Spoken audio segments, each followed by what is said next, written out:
Hi friends, ഏവർക്കും easy learn PSCയിലേക്ക് സ്വാഗതം. നമ്മളിന്ന് കറണ്ട് അഫയേഴ്സ് ക്വസ്റ്റ്യൻസാണ് നോക്കുന്നത്. അരുന്ധതി റോയ്ക്ക് പെൻപിൻഡർ പുരസ്കാരം 2024 പെൻപിൻഡർ പുരസ്കാരം ലഭിച്ചത് അരുന്ധതി റോയ്ക്കാണ്. നാടകകൃത്തും നൊബേൽ സമ്മാന ജേതാവുമായ ഹരോൾഡ് പിൻഡറുടെ സ്മരണാർത്ഥം വർഷം തോറും നൽകി വരാറുള്ള പുരസ്കാരമാണ് പെൻപിൻഡർ പുരസ്കാരം. മനുഷ്യാവകാശ, പാരിസ്ഥിതിക പ്രശ്നങ്ങൾ തുടങ്ങിയ മേഖലയിൽ നൽകിയ സംഭാവനകൾ പരിഗണിച്ചാണ് അരുന്ധതി റോയ്ക്ക് പെൻപിൻഡർ പുരസ്കാരം ലഭിച്ചത്. നമ്മളിത് പഠിക്കേണ്ട ആവശ്യകത അരുന്ധതി റോയ്ക്ക് കിട്ടിയത് കൊണ്ട് തീർച്ചയായിട്ടും നമ്മളോട് ഇത് ചോദിക്കാൻ ചാൻസ് ഉണ്ട്. അപ്പോൾ 2024 പെൻപിൻഡർ പുരസ്കാര ജേതാവ് അരുന്ധതി റോയ്. കോമൺവെൽത്ത് രാജ്യങ്ങൾ, കോമൺവെൽത്തിൽ അംഗങ്ങളായിട്ടുള്ള മുൻ രാജ്യങ്ങൾ, UK, റിപ്പബ്ലിക് ഓഫ് അയർലൻഡ് എന്നിവിടങ്ങളിൽ നിന്നുള്ള എഴുത്തുകാർക്കാണ് പെൻപിൻഡർ പുരസ്കാരം നൽകാറുള്ളത്. UAE പുരാതന തുവാം നഗരം കണ്ടെത്തി. സിനിയ ദ്വീപിലാണ് പുരാവസ്തു ഗവേഷകർ പഴയ നഗരമായ തുവാമിൻ്റെ അവശിഷ്ടങ്ങൾ കണ്ടെത്തിയത്. ബൂബ്ലോണിക് പ്ലേഗ് കാരണമാണ് നഗരം നശിച്ചതെന്ന് പുരാതന രേഖയിൽ പരാമർശമുണ്ട്. ബൂബ്ലോണിക് പ്ലേഗ് കാരണം നശിച്ച നഗരമാണ് ബൂബ്ലോണിക് പ്ലേഗ് കാരണം നശിച്ച നഗരമാണ് തുവാം. അത് UAE ആർക്കിയോളജിക്കൽ മിഷൻ ഉമ്മുൽ ഖുബൈനിൽ നടത്തിയ ഖനനത്തിൽ പഴയ വീടുകൾ കണ്ടെത്തിയിരുന്നു. Next one.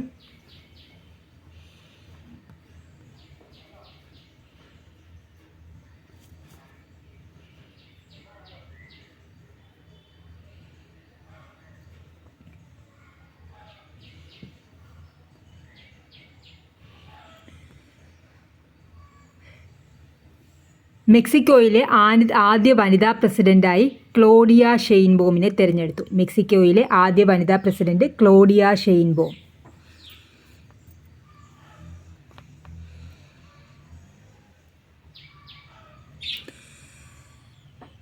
ഏറ്റവും ദൂരത്തുള്ള അറ്റകുറ്റപ്പണി നടത്തുന്ന ആദ്യ ബഹിരാകാശ ദൗത്യമാണ് വോയേജർ. 47 വർഷങ്ങൾക്ക് മുമ്പാണ് അമേരിക്ക വോയേജർ 1ഉം 2ഉം വിക്ഷേപിച്ചത്. ബാഹ്യഗ്രഹങ്ങളായ വ്യാഴം, ശനി, യുറാനസ്, നെപ്റ്റ്യൂൺ എന്നിവയുടെ അടുത്തുകൂടി സഞ്ചരിച്ച് നിരീക്ഷണം നടത്താനായിരുന്നു വോയേജറിനെ അയച്ചത്. ഇപ്പോൾ വോയേജറിലെ അറ്റകുറ്റപ്പണിക്കായിട്ട്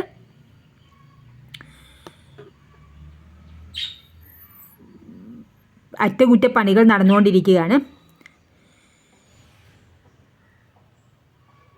IT ചരിത്രത്തിലെയും ബഹിരാകാശ ചരിത്രത്തിലെയും ഏറ്റവും ദൂരം കൂടിയ റിപ്പയറിംഗ് സർവീസാണ് വോയേജർ. Next one. അമേരിക്കയുടേതാണ് വോയേജർ. 1ഉം 2ഉം വിക്ഷേപിച്ചത് 47 വർഷങ്ങൾക്ക് മുമ്പാണ്. ഇനി 6 വർഷം കൂടിയേ കാലാവധി ഉള്ളൂ എന്നാണ് പറയുന്നത്. ഇനി അടുത്തതാണ് ചാങ് 6. ചാങ് 6 എന്ന് പറഞ്ഞു കഴിഞ്ഞാൽ നമ്മുടെ ചൈനയുടെ ചന്ദ്രദൗത്യമാണ് ചാങ് 6. അതായത് ചൈന ചന്ദ്രൻ്റെ മറുവശം കാണാൻ വേണ്ടി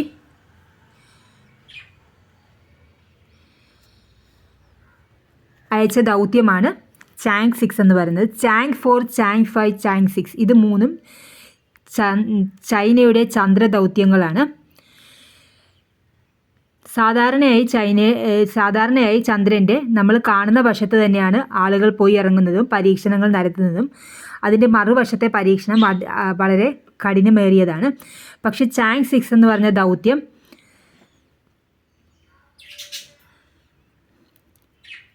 ചാങ് 6 ചെയ്യാൻ ഉദ്ദേശിക്കുന്ന പ്രവൃത്തികളുടെ ട്രയൽ ആയിരുന്നു ചാങ് 4 നടത്തിയ ചന്ദ്രൻ്റെ മറുവശത്തിറങ്ങലും ചാങ് 5ൻ്റെ മണ്ണും കൊണ്ടുവരലും. ചാങ് 4 ചന്ദ്രൻ്റെ മറുവശത്തിറങ്ങി, ചാങ് 5 അവിടുന്ന് മണ്ണ് കൊണ്ടുവന്നു. ചാങ് 6 ഇപ്പോൾ വിജയകരമായി ചന്ദ്രൻ്റെ മറുവശത്തെ റെഗോലിത്ത് ശേഖരിച്ച് ഭൂമിയിലേക്ക് തിരിച്ച് യാത്ര തുടങ്ങിയിരിക്കുന്നു. പറഞ്ഞു വെക്കേണ്ടത് ചാങ് 4, 5, 6 ഇത് മൂന്നും ചന്ദ്രൻ്റെ മറുവശത്തേക്കുള്ള കാണാനുള്ള ചൈനയുടെ ദൗത്യമാണ്. ചാങ് 4 ചന്ദ്രൻ്റെ മറുവശത്ത് ആദ്യമായിട്ട് ഇറങ്ങി, ചാങ് 5 മണ്ണ് കൊണ്ടുവന്നു, ചാങ് 6 മറുവശത്തെ റെഗോലിത്ത് ശേഖരിച്ച് വന്നുകൊണ്ടിരിക്കുന്നു. ഇത്രയും കാര്യങ്ങൾ ഓർത്തു വെക്കുക.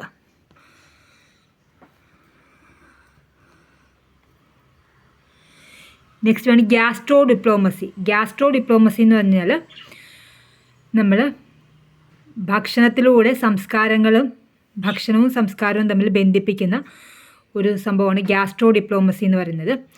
അതായത് നമ്മൾക്കിപ്പം G20 ഉച്ചകോടി നടന്നപ്പോൾ നമ്മൾ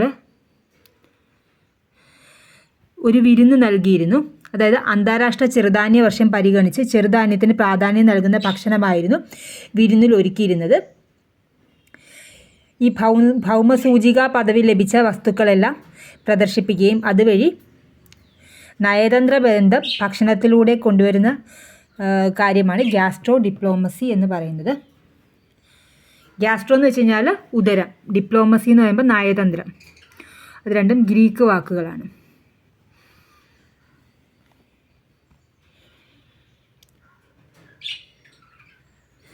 റഷ്യ ഇല്ലാതെ ഉക്രൈൻ സമാധാന സമ്മേളനം.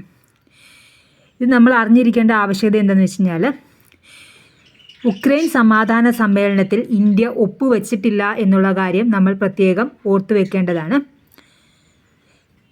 റഷ്യയുടെ അധിനിവേശം തുടരുന്ന ഉക്രൈനിൽ സമാധാനം പുനഃസ്ഥാപിക്കുന്നതിന് ലോകരാജ്യങ്ങളുടെ ദ്വിദിന സമ്മേളനം സ്വിറ്റ്സർലാൻഡിലെ ബെർഗൻ സ്റ്റോക്കിൽ നടന്നു.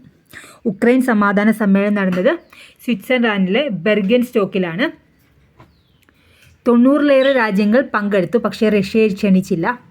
ഉക്രൈൻ്റെ ഭൂമിശാസ്ത്രപരമായ അഖണ്ഡതയെ അടിസ്ഥാനമാക്കിയുള്ളതാകണം റഷ്യയുമായുള്ള സമാധാന കരാർ എന്ന ആവശ്യമാണ് സമ്മേളനത്തിൽ പ്രധാനമായി ഉയർന്നത്. സംയുക്ത പ്രസ്താവനയിൽ ഇന്ത്യ, സൗദി അറേബ്യ, ദക്ഷിണാഫ്രിക്ക, തായ്ലൻഡ്, ഇന്തോനേഷ്യ, മെക്സിക്കോ, UAE എന്നീ രാജ്യങ്ങൾ ഒപ്പുവെച്ചില്ല. നമ്മൾ ഒപ്പുവെക്കാത്ത രാജ്യങ്ങളുടെ ലിസ്റ്റിൽ നമ്മൾ ഉള്ളത് കൊണ്ട് നമ്മളിത് നോക്കി വെക്കുന്നത് എന്തുകൊണ്ടും നല്ലതായിരിക്കും. നെക്സ്റ്റ് വൺ,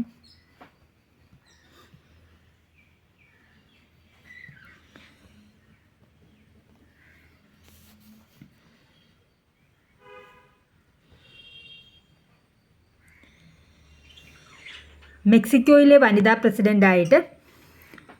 ആദ്യത്തെ വനിതാ പ്രസിഡൻ്റാണ് ക്ലോഡിയ ഷെയിൻബോം. മെക്സിക്കോയിലെ ആദ്യത്തെ വനിതാ പ്രസിഡൻ്റാണ് ക്ലോഡിയ ഷെയിൻബോം. പദവിയിലെത്തുന്ന ആദ്യ വനിതയാണ്. 2000 ഏകകക്ഷി സമ്പ്രദായം അവസാനിച്ച ശേഷം പ്രസിഡന്റ് തെരഞ്ഞെടുപ്പിൽ ഏറ്റവും വലിയ ഭൂരിപക്ഷത്തോടു കൂടിയാണ് ക്ലോഡിയയുടെ വിജയം. കാലാവസ്ഥാ ശാസ്ത്രജ്ഞയായ വനിതാ പ്രസിഡൻ്റാണ് ക്ലോഡിയ എന്നത് കൂടി ഓർത്തിരിക്കുക. ഇനി അടുത്തത്, ബഹിരാകാശത്ത് 1000 ദിനങ്ങൾ പൂർത്തിയാക്കിയ വ്യക്തിയാണ് റഷ്യൻ കോസ്മോനോട്ട് ഒലെഗ് കൊനെനെങ്കോ. 59 വയസ്സുണ്ട്. സ്റ്റാർഷിപ്പ് പരീക്ഷ ജയിച്ച സ്റ്റാർഷിപ്പ്, അതായത് ഇലോൺ മസ്കിൻ്റെ ഉടമസ്ഥതയിലുള്ള സ്പേസ് എക്സിൻ്റെ സ്റ്റാർഷിപ്പ് ബഹിരാകാശ പേടകത്തിൻ്റെ 4ാം പരീക്ഷണം വിജയം. മറ്റ് 3 പരീക്ഷണങ്ങളും പരാജയമായിരുന്നു. ഭ്രമണപഥത്തിലേക്കും തിരിച്ചും സമുദ്രത്തിലേക്കും സുരക്ഷിതമായി എത്തി ചന്ദ്രനിലേക്ക് മനുഷ്യനെ എത്തിക്കുക എന്ന ലക്ഷ്യത്തോടെ രൂപകൽപ്പന ചെയ്തിട്ടുള്ള സ്റ്റാർഷിപ്പിൻ്റെ ആദ്യ 3 പരീക്ഷണങ്ങളും പരാജയമായിരുന്നു. 4ാമത്തെ പരീക്ഷണമാണ് വിജയിച്ചത്. സ്റ്റാർഷിപ്പ് ആരുടേതാണ്? ഇലോൺ മസ്കിൻ്റെ സ്പേസ് എക്സിൻ്റെ നേതൃത്വത്തിലുള്ള ഉടമസ്ഥതയിലുള്ള കമ്പനിയാണ് സ്റ്റാർഷിപ്പ്. ഇനി എൻവിഡിയ നമ്പർ 1. AI ചിപ്പ് നിർമ്മാതാക്കളായ എൻവിഡിയ ലോകത്ത് ഏറ്റവും മൂല്യമേറിയ കമ്പനിയായി മൈക്രോസോഫ്റ്റിനെയും ആപ്പിളിനെയും എല്ലാം പിന്തള്ളിയത്. ഓഹരി വിപണിയിലെ മുന്നേറ്റമാണ് ലോകത്തിലെ ഏറ്റവും മൂല്യമേറിയ കമ്പനിയാക്കി എൻവിഡിയയെ മാറ്റിയത്.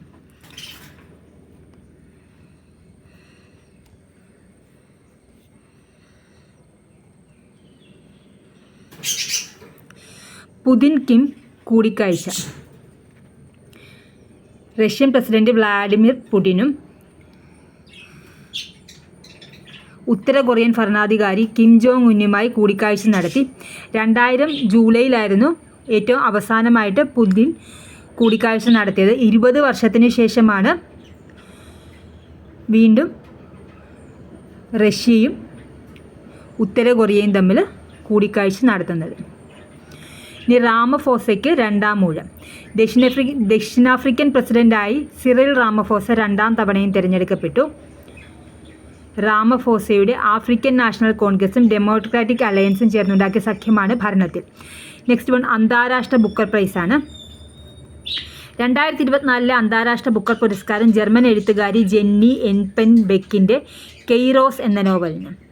അന്താരാഷ്ട്ര ബുക്കർ പ്രൈസ് ജർമ്മൻ എഴുത്തുകാരി ജെന്നി ജർമ്മൻ എഴുത്തുകാരി ജെന്നി എർപെൻബൈക്ക് കെയ്റോസ് എന്ന നോവലിനാണ് കിട്ടിയത്. പുരസ്കാരം നേടുന്ന ആദ്യ ജർമ്മൻ എഴുത്തുകാരിയാണ് ജെന്നി. മിഖായൽ ഹോഫ്മാനാണ് കൃതി ഇംഗ്ലീഷിലേക്ക് പരിഭാഷപ്പെടുത്തിയത്. അന്താരാഷ്ട്ര ബുക്ക് ചരിത്രത്തിൽ പരിഭാഷയ്ക്കുള്ള പുരസ്കാരം നേടുന്ന ആദ്യ പുരുഷനാണ് ഹോഫ്മാൻ. അപ്പോൾ 2 കാര്യങ്ങളാണ് ഓർത്തിരിക്കേണ്ടത്.